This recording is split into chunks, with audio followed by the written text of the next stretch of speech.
From time to time in different conversations with colleagues or friends or acquaintances, perhaps over a coffee or over a meal, there comes an awkward pause, and the person looks at me and says, "So, I know you're a pastor,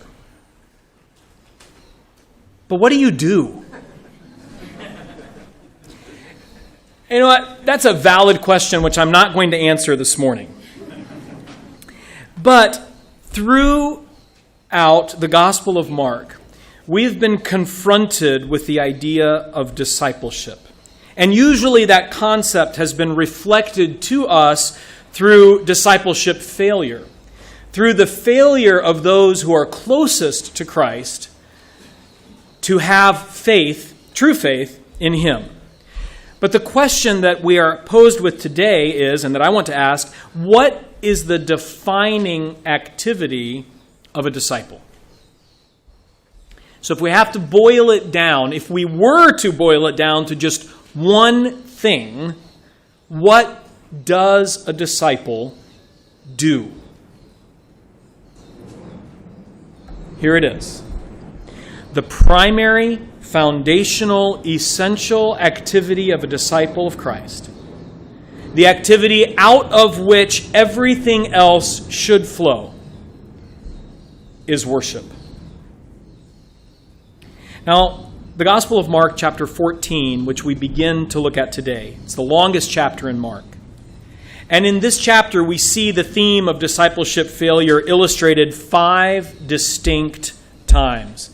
And as Christ walks and moves ever closer to the cross, we see the progressive abandonment. And it speeds up. It's as though he's jettisoning followers at a faster and faster rate the closer he gets to the cross, until eventually he will hang there completely and utterly alone, rejected by all, even to the point of crying out, my God, why have you forsaken me?" The passage that we're looking at today is that the first one there in chapter 14 of Mark, and I'll be reading it. Feel free to follow along, beginning with verse 1 of chapter 14 of Mark. Now, the Passover and the Feast of Unleavened Bread were only 2 days away, and the chief priests and the teachers of the law were looking for some sly way to arrest Jesus and kill him. But not during the feast, they said, or the people may riot. While he was in Bethany, reclining at the table in the home of a man known as Simon the leper, a woman came with an alabaster jar of very expensive perfume made of pure nard. She broke the jar and poured the perfume on his head. Some of those present were saying indignantly to one another, "Why this waste of perfume? It could have been sold for more than a year's wages, and the money given to the poor." And they rebuked her harshly. "Leave her alone," said Jesus. "Why are you bothering her? She has done a beautiful thing to me. The poor you will always have with you, and you can help them anytime you want, but you will not always have me. She did what she could. She poured perfume on my body beforehand to prepare for my burial. I tell you the truth, wherever the gospel is preached throughout the world, what she has done will be also told in memory of her." Then Judas Iscariot, one of the 12, went to the chief priests to betray Jesus to them. They were delighted to hear this and promised to give him money. So he watched for an opportunity to hand him over. As we move toward understanding discipleship which flows through worship, we examine 3 groups in this account. Now, I know that 2 of these groups are comprised of only one person. So grammatically, it's probably not best to say that they're groups, but give me a little grace here. The first group is the worshiper. This is the anonymous, nameless woman. The second group is the worshipped, the focus and the object of worship, and that's Christ himself. And the third group is what I call the anti-worshipers, embodied in the religious leaders and the disciples themselves, those who should have been closest to Christ. They find themselves also in this group of the anti-worshipers, and that attitude culminates in Judas's betrayal. Now, if you are a visual person, you may want to picture this account in this way. We have these two groups, the worshiper and the anti-worshipers, and in the center is Christ. And this whole account centers around and pivots around Christ himself and his responses both to the one who worships him and to those who are critical of her worship. To set up this contrast between these two groups, Mark uses this technique that we've looked at before called intercalation, where he takes one event and he separates it, and then he places another event in between so that he draws attention to the contrast and to the differences. Because if we look at the first couple verses here in 14, we can see that they would actually flow very smoothly together with verse 10 and 11. Now the Passover and the Feast of Unleavened Bread were only 2 days away, and the chief priests and the teachers of the law were looking for some sly way to arrest Jesus and kill him, but not during the feast, they said, or the people may riot. Then Judas Iscariot, one of the 12, went to the chief priests to betray Jesus to them. They were delighted to hear this and promised to give him money. So he watched for an opportunity to hand him over. So we see the beginning and the end of this passage actually flow together as one. Mark has separated them, and he has inserted this account of this woman intentionally, because that heightens the contrast between these two groups of people. There are four contrasts that we see here, and the first one has to do with focus. It is a Christ focus versus a self focus. Engage your imagination and picture that room filled primarily with men. And into this room walks this woman, ignores everything else that's going on, moves straight toward Christ, breaks off the neck of this small bottle of perfume, and pours it over his head. That's an awkward moment, friends. That's bizarre. And more than a little bit strange. And I think if it were to happen today, it would cause some significant discomfort to everyone else in the room. And if I were to put myself in this woman's place, it's uncomfortable to imagine myself doing what she did. And I couldn't help but be overwhelmed by thoughts of, what are these other people going to think of me? I'm going to look like a complete weirdo. This is really uncomfortable. But the principle is this woman is so focused upon Christ and what she has to offer him that what's peripheral doesn't matter, what's surrounding doesn't matter. And she enters that room and reveals a single-minded purpose and focus upon Christ. True worshipers are Christ-focused. But that's contrasted with the anti-worshipers. And this chapter begins with the religious leaders seeking a sly way to arrest Jesus for their own good and for their own comfort, because he has become more than a small thorn in their flesh. And they can't wait to get rid of him, even to blatantly talking about arresting and killing him. But you notice they want a sly way to do it. Why is that? Well, Jerusalem, estimates today guess, had a population, a normal, stable population of somewhere between 50 and 70,000 people. During the Passover and the celebration of the Feast of Unleavened Bread, which followed the Passover, that population could swell up to 250 or 300,000. So think about that. A 500% increase in population. That's kind of terrifying. Can you imagine the crowds and the emotion and the heat and the pressure and the tension? Of course the leaders wanted to avoid this particular moment, during the feast. Of course, they wanted to wait for a time when Jerusalem was not a pressure cooker waiting to explode. And note the self-focus. It's about what is good and convenient to them at the expense of Christ.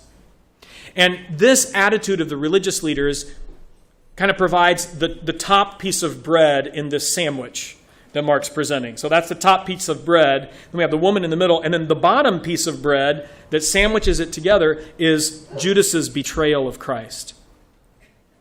And note what he does. He seizes the opportunity to use his association with Jesus for his own selfish and illicit gain. Now, why? I used to question when I was a kid. I didn't understand why the chief priests needed someone to betray Jesus. Why did they need that? I think that we've become so used to technology that it's difficult for us to imagine what it was like in a time before a celebrity, at least their appearance, was well known to everybody. You know, Christ's face was not plastered all over Facebook, and it wasn't on the evening news on TV, and it wasn't on Israel's Most Wanted, and it wasn't common. They didn't. So in many ways, many of these religious leaders probably did not know what Jesus looked like. Secondly, there wasn't any of this kind of espionage equipment. You know, there are no drones flying around that could find out where Jesus was. And there wasn't high-tech surveillance equipment or cameras and whatever. So the chief priests needed somebody close to Jesus, someone who was very familiar with his haunts, if you want to put it that way, with places that he would go, knowing what it was like and where he would be, when he was likely to be alone in an isolated location, and basically what he looked like. Eventually, in the Garden of Gethsemane, when the troops show up to arrest Jesus, Judas kisses Jesus. Why? He's identifying to them. There are all these men there, and these people have come to arrest him, don't know what Jesus looks like. They don't know who he is. There's no tracking chip in his arm. He has to identify Jesus to them. And for this, they needed someone who was close. They needed someone who was close to Jesus. And so Judas uses his relationship with Christ for his own selfish ends. Now, how can we bring that practically to apply to us today? As those of us here who claim to be Christ's disciples, in our worship, are we truly focused upon Christ? Or is our primary motive, what's in it for me? What does worship, quote unquote, do for me? How can I use worship to engender a strong emotional response within myself, a great experience? Because the blessing of worship is that God has invited us into his presence. So he has opened himself to us and said, come experience me, know me, reflect me, be known by me. So the relationship with him is the primary blessing of worship, to be with him. Now, our junior church is on recess right now, which means that there are a lot of our kids are in the service with us this morning. So I want you to think about something, kids. And you guys who are adults, I want you to remember when you were a child. And be honest with yourselves, okay? Let's be honest. Yeah? Okay. Do you currently have, or did you have a friend when you were younger or currently that you really didn't like, but they had really cool toys? Maybe their house was really enjoyable. You know, maybe that person, they were the ones who had, in my day, they had the pool, and they had a thing called Atari, and kids, ask your parents. Maybe they had all these. Today, to put it in context, they have all the best devices, they have all the best games, they've got the pool table, whatever it may be. And you really did not like that person, and you did not enjoy that person, but you maintained a relationship because you wanted access to their stuff. Okay? Now, we can also extrapolate that out into adults as well, because we have a tendency to maintain relationships at times purely for what we can get out of them. But is that our primary attitude toward Christ? That we are in this relationship with him, but we're very self-focused in that relationship. It's about what he can do for me. It's about him healing me, about him giving me more money, about him making my life easier, about him smoothing the path for me. And while those may all be things that God might do for us, that's not the primary blessing to which he has called us and which he offers us. It's him. It's himself. That friendship that you enjoy because you enjoy the person. And you appreciate being with them and relating to them and with them. So there's a caution for us today in this too. Even though we really don't like to cast ourselves in the role of Judas, sometimes we need to for the sake of questioning and examining ourselves. Are we Christians because of how we can leverage Christ to try to manipulate him to do what we want him to do? The second contrast that we see here is the contrast between extravagance and judgmentalism. The heart of this woman overflows in an act of truly extravagant worship. The text here talks about an alabaster jar. According to historians, this was the best way to preserve a liquid of value. Most likely, it was a fairly small jar. Spikenard would have been extremely expensive. As we see here, the amount she had was worth a year's wages. So no matter who you are, that's valuable. And you notice to open it, she had to break it. So this small jar would have been sealed. The lid would have been completely sealed so that it was airtight. This wasn't the kind of perfume that, a woman would take the lid off in the morning and, and use a little bit each day. To break it was an irrevocable step. And most likely, this small jar of perfume was a family heirloom. Maybe in Portuguese, we would call it the patrimônio. It's her inheritance. It's her nest egg. It's her most prized possession. And in many ways, it's her future.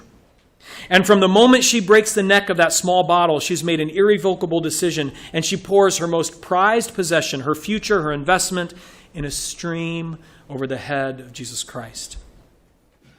And she holds nothing back. She's extravagant in this act of worship. Now, how is this contrasted by the attitude of the anti-worshipers? Far from being extravagant in their worship, they're judgmental of her worship, and the text says they rebuke her harshly. And can you imagine how this strikes at the core of this woman's heart, how something she meant in love, that she meant to honor Christ, is belittled and criticized and rebuked by those who are closest to Christ? And essentially they're saying, you could have used this perfume in a much more spiritual way. You could have used it in a much more godly way. You could have helped tons of poor people with this extravagance. And there's great irony here as Judas leaves and he's promised money from the chief priest to betray Jesus. And there's kind of this unspoken question. So Judas, I assume, of course, that you're going to use this ill-gotten money to give to the poor, right? I mean, that's what you're going to do with it since you're part of this group that's so concerned about the poor and about this woman's extravagance. Another little side note, it is easy to be generous with other people's money, isn't it? I mean, we all want to help the poor with somebody else's resources, particularly the government's resources, right? We want to help the poor with the government's resources. And there's a note of caution here for us also. Do we judge and critique and criticize the worship of others? And I think this is particularly poignant for those who at some point in some way have been involved in leading worship, even in a church context, whether as through playing an instrument or leading vocally, whatever it might be, that when you've been involved in that and then others are there at the front and they are leading, it's really easy to critique. And and say, well, I like this drummer better than that drummer, or I really like it today when there's no drummer, or, that guy leads better than this guy or she, I wish she wouldn't do it like that, or I do so much better, or I prefer it this way or that way. And in all of this, our focus is not on Christ, but we're criticizing others. I had a professor in seminary, a New Testament professor, who told us openly in class, she said, a few years ago, God convicted me and I had to stop taking my Greek New Testament to church because I would spend the entire sermon critiquing the pastor's sermon out of the Greek and saying, oh, you got that part wrong, you got this part wrong. And she said, that's not what church is supposed to be about. It's not about critiquing. Now, that may not apply to any of you because you say, well, I'm not part of worship leading, so that's never an issue for me, and I don't read Greek, so how does that apply to me? It can be something as simple as us being here gathered together for the purpose of focus on Jesus and worshiping Him. And, there's someone, an acquaintance of you that's sitting nearby you, and you think they're kind of a jerk. And you see, them perhaps raising their hands in worship. And inside, in your heart, you're like, oh, yeah, right. Yeah, sure. That's all show.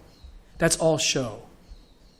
They're not really, that's not sincere. They're not really worshiping. They just want other people around them to think that they're spiritual. We don't want to be those voices that are rebuking the true worship of disciples.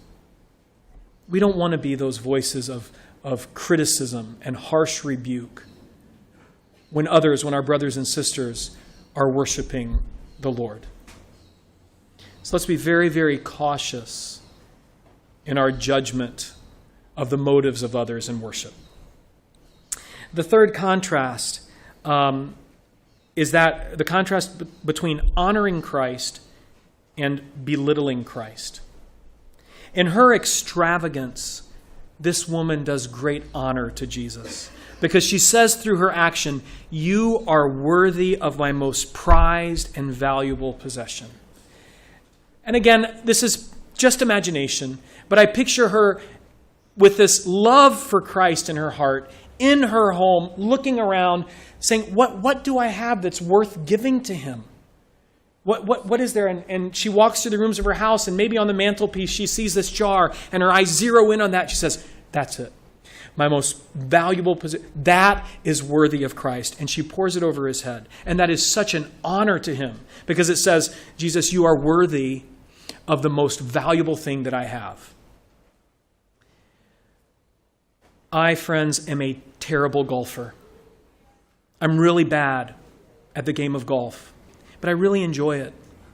And every time that I go back to the U.S., my brothers-in-law take me golfing, and we golf together. I don't know if it's because they enjoy the comedy of it or they simply feel sorry for me, but this is something that we always do together, and we do really enjoy it. I don't have a set of golf clubs, and every time we go, I'm kind of like, well, what clubs will I use? And they say, oh, no, you can just borrow our clubs. And there was one time specifically where I got out there and I got up to the first hole and I was about to tee off and I pulled out an old club out of one of their bags. And my brother-in-law said, oh, wait, hang on just a second. Don't use that club. And he took out a brand new driver that had cost hundreds of dollars. He didn't tell me exactly how much it had cost. He was embarrassed. And he said, here, use this one. And I was like, do you remember who you're talking to? Do you remember to whom you're offering this? I said, there's no guarantee that this will be returned to you whole. And he's like, no, I want you to just, it will make an amazing difference. You'll see. Here, use this one. It didn't make an amazing difference. But I felt honored.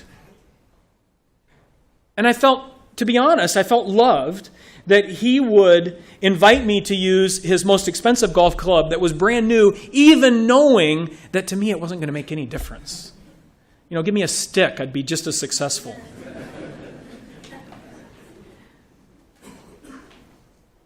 And yet, here we have the anti-worshipers who, in their rebuke of this woman, are actually saying the opposite of what she's saying.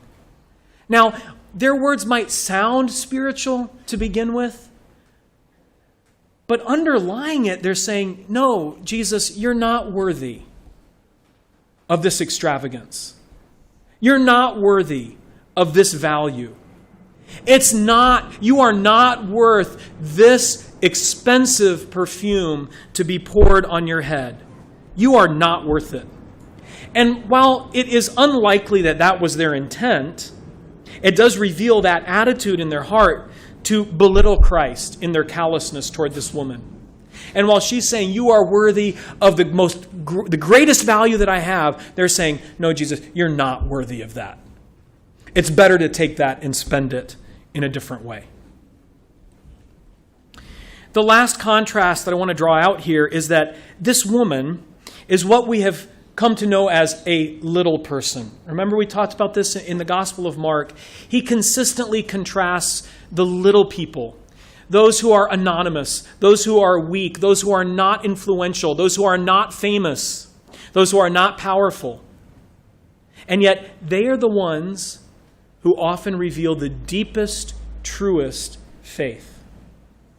And he contrasts those repeatedly to the disciples, those who are closest to him, those in whom he has invested the most time and the most teaching, those who have seen him perform the most miracles, those who have witnessed his character.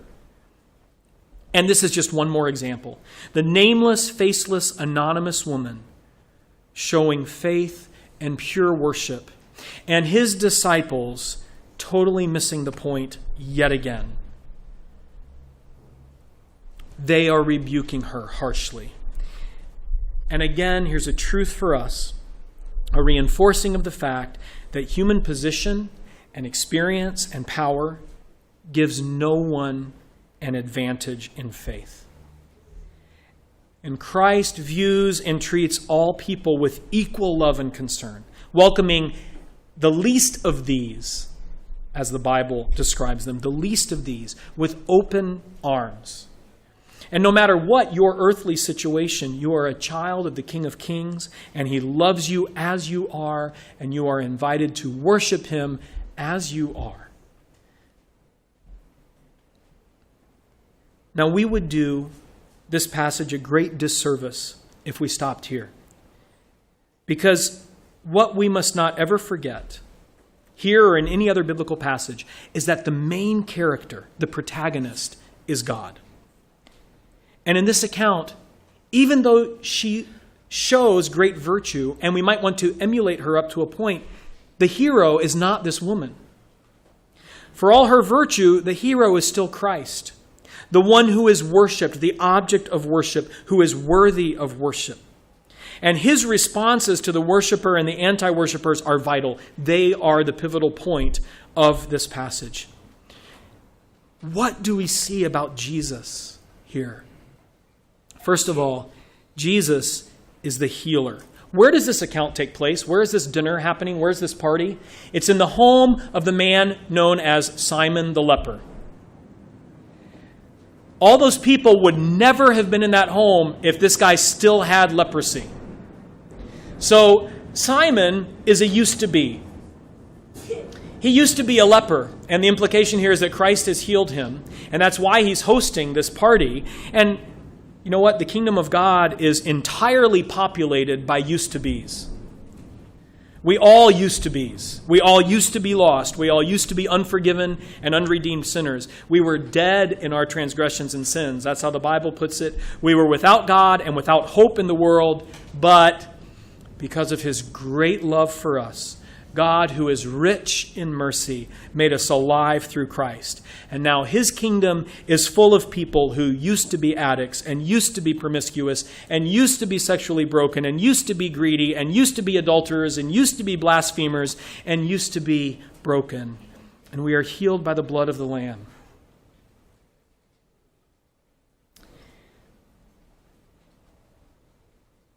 Christ is the healer. Secondly, Christ knows the heart of the worshiper. He knows all about this woman, and he knows all about her motivations. And what she did was a blessing to him, not because of its monetary value. It was primarily because of her heart attitude and her desire to honor him. What does he say about her? She has done a beautiful thing to me. And I like the second phrase. She did what she could. What did she have to give? She gave it. She didn't try to give something she didn't have. She gave what she could. And Jesus recognizes in her a deep heart desire to lavish love and honor and thanksgiving on him, to worship him. She did what she could. What can we do? Thirdly, Christ receives what the worshiper has to give. I don't know if you've ever been in the situation of trying to give someone a generous gift and they keep refusing it. No, it's too much. No, I don't need it. Or I'm going to feel obligated to you if I take this. But your intent was just to bless them. You wanted to bless them because you love them. Can you imagine Jesus joining his voice with the criticizers and the judgers and the rebukers? And he's sitting there, he's like, that first drop of perfume hits his head, and he's like, what are you doing? Stop. That's weird. I'm eating dinner here. Stop that. Use that. Go sell that and give the money to the poor. Could you imagine that? No. Because Christ knows the heart and he receives what is offered from the heart. And we all have an image of politicians who cater to the wealthy. And in many ways, they're obligated to do that. But sometimes we think of ourselves, we're like, man, so I can vote. And that's it. Why would a politician, a person of power, why would they ever concern themselves for me? Why? What? And so we can put that image onto Christ and we think of him, oh yeah, well he's pleased with this woman because she's giving him something so valuable. He says, oh wow, yeah, bring it on. This is expense, this is money. Yes. But that's not the attitude or heart of Christ, because remember what he says just a couple of chapters ago about the poor widow. He's watching in the temple and these people are going by giving their offerings and the rich are throwing in large amounts of money, and then this very humble widow comes and puts in 2 tiny copper coins. All she had. And Christ honors her for that. So this woman is not honored because of the amount or the value. She's honored because her heart is fully turned in worship upon Christ, and she wants to bless him with everything that she has, with that which is most valuable to her. So Christ doesn't judge by the amount. He sees the heart and he receives what the worshiper has to bring, no matter how great or how small. And this is my favorite characteristic of Christ here in this passage. Christ silences the accusers. It's important that you note that this woman doesn't say a single word in this passage. Did you see that? She apparently never opens her mouth. As I said earlier, I have a hard time imagining myself doing exactly what this woman did. But I'll tell you one thing.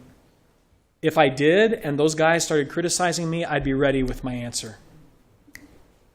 I'd be ready to defend myself right away. You guys don't know my heart. This is Jesus. But here we see Christ silencing the accusers and the condemners. And we do see a picture of the woman being so intent upon him that she allows him to deal with this peripheral issue. And Christ does it. The poor you will always have with you.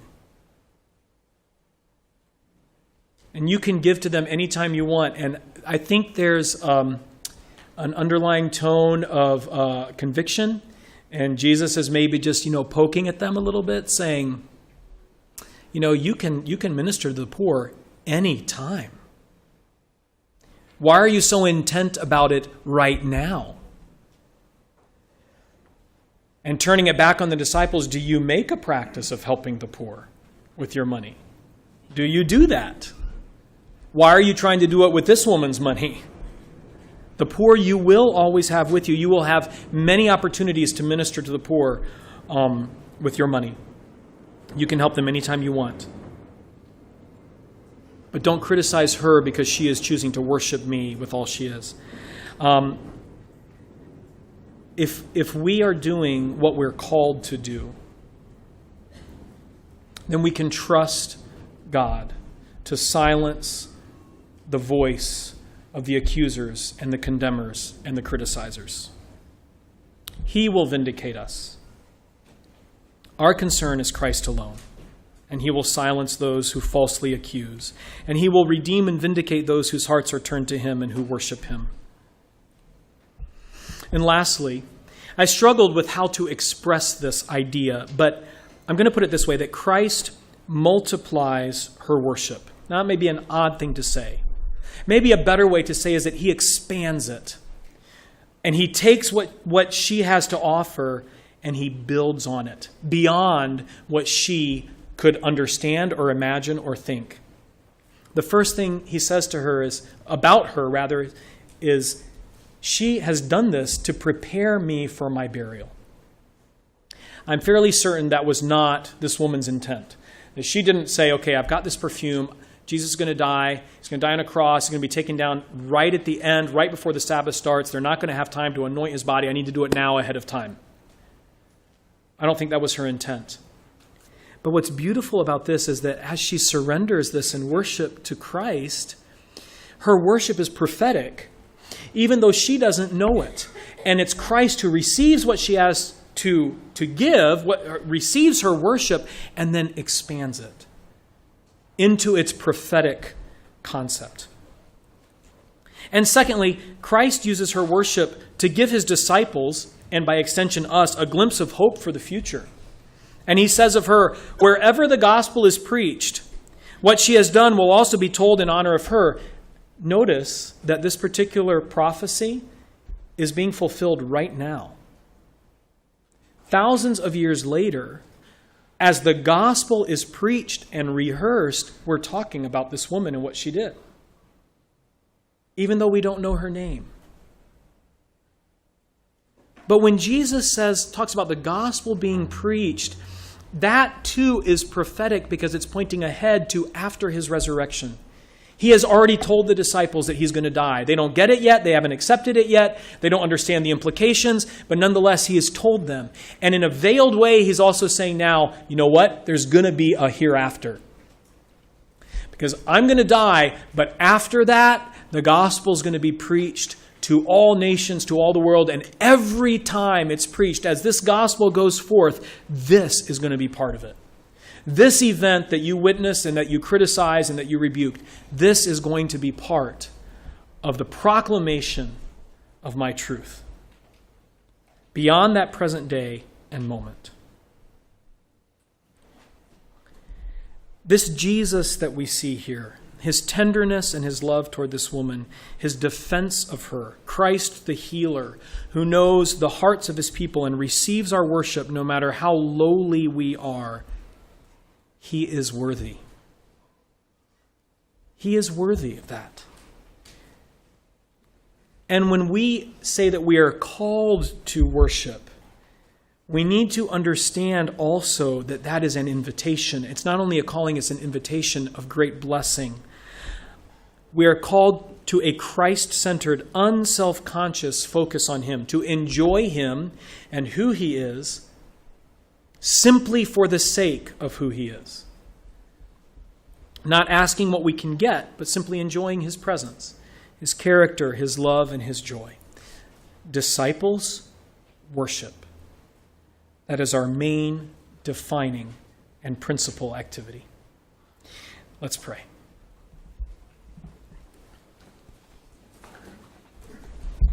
Jesus, thank you for revealing in your word your worthiness, that you have not invited us to worship a nameless, faceless, distant entity, but that you have first shown us who you are and then invited us to worship.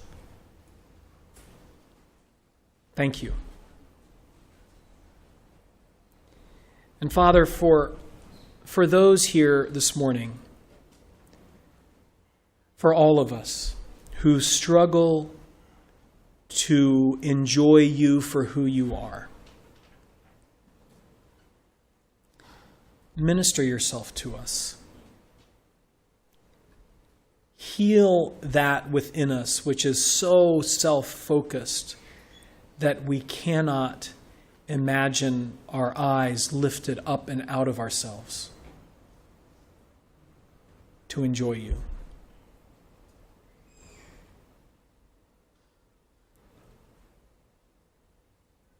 May we respond with joy to your invitation. In your name we pray. Amen.